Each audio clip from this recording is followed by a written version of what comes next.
né, você que está me assistindo, tenha lido algo de teologia da libertação, por exemplo, algum desses livros que eu citei, ou outros. Eu trouxe só alguns aqui para ter do meu lado, mas eu poderia fazer pilhas e pilhas aqui na minha mesa.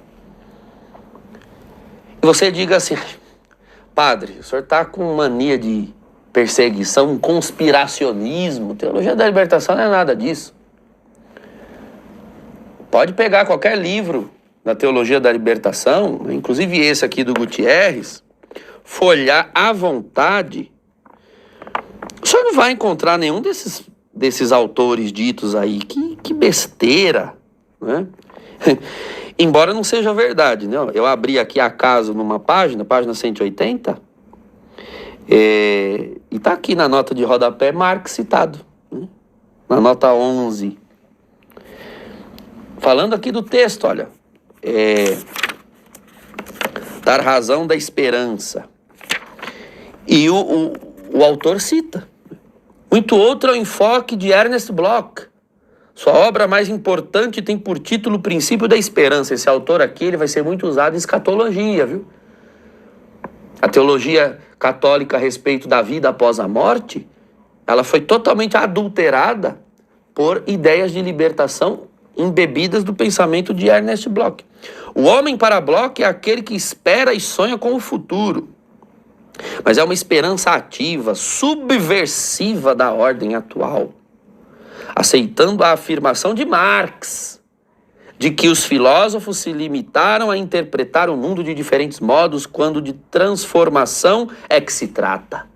Então, não basta de interpretar o mundo, você tem que transformá-lo. O autor quer tomar como ponto de partida o que o mesmo Marx, em sua primeira tese sobre Feuerbach é aquele que dizia que a religião é o ópio do povo, né? A droga do povo, considera que foi deixado de lado por todo o materialismo. Então, cita-se sim, tá? Cita-se explicitamente autores marxistas, inclusive o próprio Marx, tá? Mas, se você começar a ler outros textos que foram sendo confeccionados aqui na América Latina, você vai dizer assim para mim: padre, pode ser que um ou outro tenha citado, mas não, a teologia da libertação é eminentemente bíblica. Bíblica. Você não vai ver citados esses autores aqui. Concordo. Não é todo livro do João Sobrino, ou do Leonardo Boff, ou do Comblan, que você vai ver citado Marx, Habermas. Não vai mesmo. Esses autores não são citados, eles não são mencionados nas obras, nos livros. Numa aula de teologia na faculdade, pode ser que nunca eles sejam citados na exposição do professor. Não vai ser citado um Paulo Freire. Às vezes mas não sempre. Eles vão ser citados nas pregações dos teólogos da libertação. Se você ver um clérigo, um pregador que é da teologia da libertação, ele não vai ficar arrotando: Marx disse isso, Habermas disse aquilo. Não. Aliás, muitos deles nunca nem leram esses autores. Salvo uma ou outra exceção, esses autores não são citados. Não é disso que se trata a teologia da libertação. Não se trata de reproduzir esses filósofos, pedagogos, sociólogos, companhia limitada. Não se trata disso. Não se trata de citar Rousseau, ou Paulo Freire. Não se trata disso. Nós estamos falando dos pressupostos conceituais deles, as ideias deles, que foram sendo usados nas obras de confecção teológica do assunto. Então, quando eu digo assim, o povo, que é uma palavra caríssima para a teologia da libertação, o povo, O povo necessita tomar consciência do seu lugar e não se conformar, tomar as rédeas da situação. Bom, eu não citei nenhum autor aqui, mas essa ideia de o povo tomar consciência e tomar as rédeas, e se preciso for, fazer recurso da força. E claro, eles vão sempre selecionar textos bíblicos. Eles vão pegar, por exemplo, o Êxodo. Os hebreus, quando saem do Egito, ou seja, eles saem da condição de oprimidos sob o regime de Faraó e vão procurar a liberdade deles em direção a Canaã. E inclusive no deserto enfrentaram muitas guerras. Lá contra os amalecitas, e contra outros povos. Então pegaram em armas quando foi preciso. Então você tira os textos do seu contexto histórico, da sua época, e desenha uma ideia de que o povo precisa tomar as rédeas, usar a força se for preciso. Eu não cito, não só não preciso citar nenhum autor marxista, como ainda posso pegar textos bíblicos para ilustrar a minha ideia. Mas que ideia é essa? Não é exatamente a ideia da Revolução Socialista? Então, não é preciso citar os autores. Basta reproduzir os conceitos, as ideias que estão pressupostas. E a teologia da libertação faz isso. E pasmem, são anos, são gerações reproduzindo essa forma de pensar de tal maneira que muitos deles nem sabem que essa não é uma ideia compatível com o cristianismo. Eu vou falar mais a respeito disso. Mas aqui basta que você compreenda isso. Estes filósofos têm pressupostos que já foram injetados numa vasta produção teológica, e eles não precisam ser citados diretamente. Nessas primeiríssimas obras dos anos 70, eles são. Eu mostrei aqui para vocês uma página em que é citado Marx, é citado Feuerbach, é citado Ernest Bloch. Mas um teólogo que leia Gustavo Gutierrez e vai escrever um livro, ele já não vai citar os filósofos que Gutierrez citou, ele já cita Gutierrez. Padre Gutierrez disse isso em seu livro tal. E aí a ideia está lá. E é tida como a ideia de um padre, de um teólogo. E não tida como uma ideia de um filósofo ateu. Vocês entendem? A cópia de uma cópia de uma cópia já vai se desfigurando da sua original de tal forma que você já não vê o original. Você vai pegar uma obra do Oscar Beoso, um artigo dele, muito bem escrito, e vai dizer, pô, um texto tão bem escrito desse aqui, por um cara tão inteligente, só pode estar certo. E as ideias estão ali. E ele vai citar padres, bispos, textos bíblicos, santos, todos ali dispostos de uma maneira a servir a ideia. Então não são autores que leem a escritura, os autores da tradição, e a partir delas tiram uma conclusão. Não. Eles já têm uma conclusão pronta e só vão buscar em Bíblia e nos autores algo que legitime a ideia, mas eles não aceitam questionar essa ideia. A ideia veio pronta, ela já está engessada. A ideia não pode ser questionada. São as ideias revolucionárias, socialistas. E claro, se você disser a eles que é socialismo, eles vão morrer dizendo que não. E muitos deles vão morrer dizendo que não, convictos de que não é. Porque já são netos, bisnetos, tataranetos dos primeiros autores de teologia da libertação. Eles já não têm no horizonte de consciência deles os autores filosóficos que deram base à formação da teologia, que eles já receberam pronta. E muitos são incapazes de questioná-la. Então, para a teologia da libertação,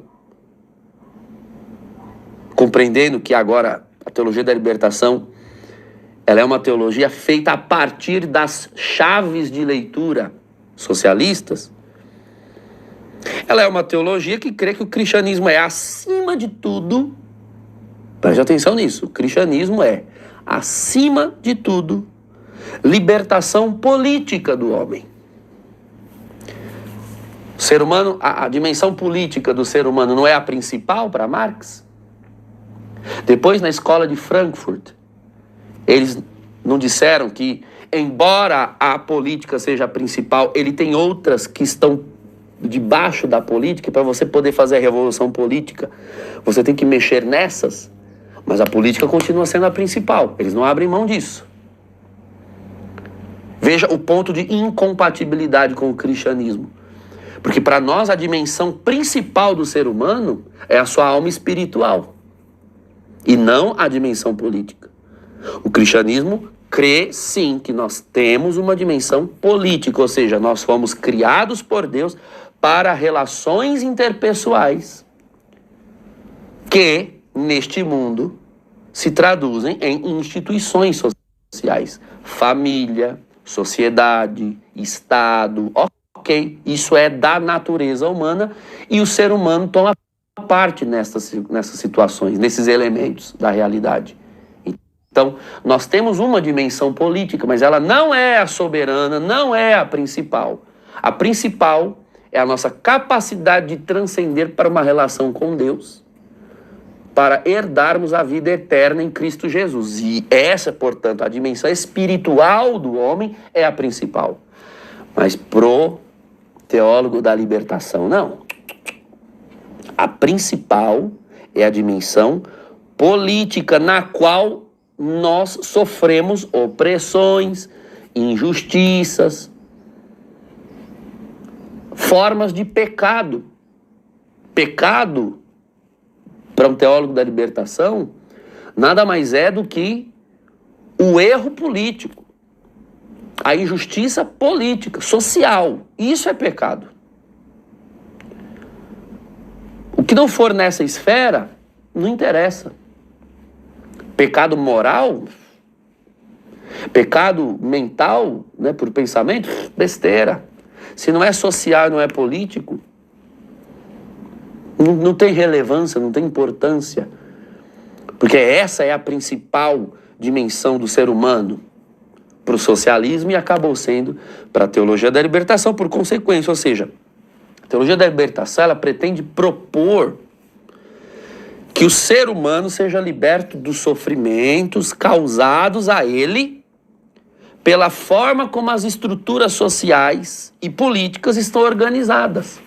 Se você vive num país aqui da América Latina, você tem aqui os seus devidos regimes de governo, republicanos, democráticos, e esta maneira do Estado estar composto nos países latino-americanos é que está causando pobres, é que está causando miséria. Então, nós precisamos desmantelar essa maneira da sociedade se organizar para poder libertar. Libertar do quê? Do sofrimento, da fome, da dor. Se existe fome, existe desemprego, se existe violência, se existem doenças, na concepção do teólogo da libertação, é por causa de um sistema injusto, de um sistema desigual, sob o qual a sociedade está organizada.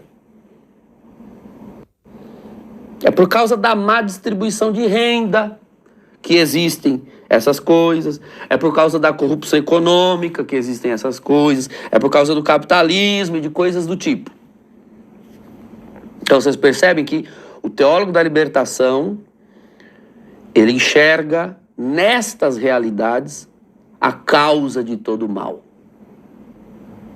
Por que o povo sofre?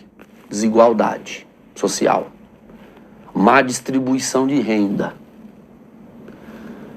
falta de políticas públicas. Sempre são essas as justificativas. Nunca é o mal, nunca é o pecado, nunca eles vão nas forras, nas causas verdadeiras que estão dentro do ser humano. Não, para eles o mal não está dentro do ser humano. O mal, ele está na estrutura social, na maneira como politicamente a sociedade se organiza. Para eles o ser humano é uma tábua rasa. Se a gente reestruturar o regime político e ele for bom, o ser humano vai ficando bom. A coisa toda é política. Gira em torno da estruturação sociopolítica da humanidade. Vocês percebam aqui que, como toda heresia, ela é uma proposta parcialmente correta. Gente, peguem livros de história das heresias, peguem lá História dos Concílios, História das Heresias. Se você ler os autores das heresias, você pegar lá uma alegação de Ário, de Alexandria, no século IV, ou de Nestório, no século V, de Pelágio. Se você lê a obra dos caras, os caras não são burros. Escreviam muito bem e davam respostas muito interessantes. Eu não discordo que muita coisa, né, muita violência que existe, muita fome que existe, é sim por causa da maneira como as estruturas sociais estão organizadas.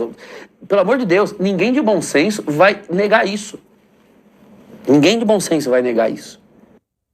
O problema não é negar isso daqui. O problema é achar que a existência humana está reduzida a isso aqui. Então, como toda heresia, ela tem uma parte verdadeira. A heresia, ela não chega a ser uma mentira completa. A heresia, muitas vezes, é meia verdade, ou 1/3 da verdade, transformada em verdade inteira. A teologia da libertação não é toda confeccionada de retalhos de mentiras. Não é, não. Eu quero ser justo aqui com vocês. Eu estou dizendo para vocês, por acaso, que esse tipo de luta não deve ser feita, que lutas políticas não devem ser empreendidas? Muito pelo contrário. Muito pelo contrário. Tá aí uma doutrina social da igreja para nos ensinar. É um bom assunto para nós termos aula aí no futuro. Nós vamos ter, aguarde. Só que antes de entrar no que é a doutrina social da igreja, eu preciso alertar vocês sobre o que é a teologia da libertação. Por quê? Porque a teologia da libertação é um sistema teológico amplo que não só pretende, como de fato sequestrou todas as áreas do saber teológico. Ela sequestra. E ela faz com que o recorte dela pareça ser a verdade. Então a teologia da libertação tem uma ideia de pensamento social. Ela faz qualquer outra forma de pensar, né, o social a partir de categorias cristãs, né, o ensino social da igreja, para o teólogo da libertação, tem que ser o ensino de libertação social da igreja, e não o da doutrina social da igreja como tal. O pai disso é o Dominique Cheny, também um autor transcendental, daqueles da aula que eu mencionei, na segunda aula. Dominique Cheny escreveu uma obra chamada A Doutrina Social da Igreja como Ideologia. Olha só, o próprio título já diz o que é que ele está fazendo ali. Você pega a doutrina social, você é um teólogo da libertação, você sequestra a doutrina social e modifica os pressupostos, nem sempre a linguagem, você deixa as palavras ali, as mesmas palavras, mas você empalha, né? Você esvazia as palavras e enche de ideias de libertação, ideias socialistas. E ninguém vai dizer que aquilo é uma ideia socialista, porque a palavra, porque o termo, a expressão externa, esteticamente, é de doutrina social da igreja. Eles amam fazer isso. Eu vou dar exemplos para vocês mais para frente. Tá? Estamos aqui montando a estrutura do nosso pensamento a respeito de teologia da libertação. Então vocês percebam que, de fato, existem esses problemas sociais, que em muitos aspectos também são causas de sofrimentos e de danos para as pessoas. O problema é que a teologia da libertação, ela vai ver esses males como sendo apenas e exclusivamente eles, as causas. E não como sendo também as causas. Quer dizer, então, que se nós fizermos a pretendida revolução, nós vamos viver um paraíso aqui na Terra? Eu já questionei irmãos clérigos de teologia da libertação. Se o céu, se o reino de Deus, porque eles também vão esvaziar a categoria reino de Deus, para dizer que reino de Deus é quando não houver fome, não houver pobre, não houver mendigo. Eu disse, então é muito simples, vamos nos mudar para os países nórdicos. O reino de Deus está na Noruega. O reino de Deus deve estar na Suíça. A minha pergunta é, lá ninguém chora? Lá ninguém sofre luto? Lá ninguém fica doente? Vocês acham mesmo que é possível existir um paraíso nesta terra, nesse mundo? O teólogo da libertação latino-americano acredita. Ele acredita piamente que se nós transformarmos isso aqui numa Suíça, se nós transformarmos isso aqui numa Suécia, numa Noruega, numa Finlândia, então finalmente o reino de Deus estará implantado. Percebam que a teologia da libertação é uma confecção de ideias movida pelo ressentimento de dores vividas no contexto latino-americano, de pobreza, de miséria, em certos lugares. Isso é a origem da teologia da libertação. Bom, na próxima aula vamos continuar aprofundando esses pressupostos aí.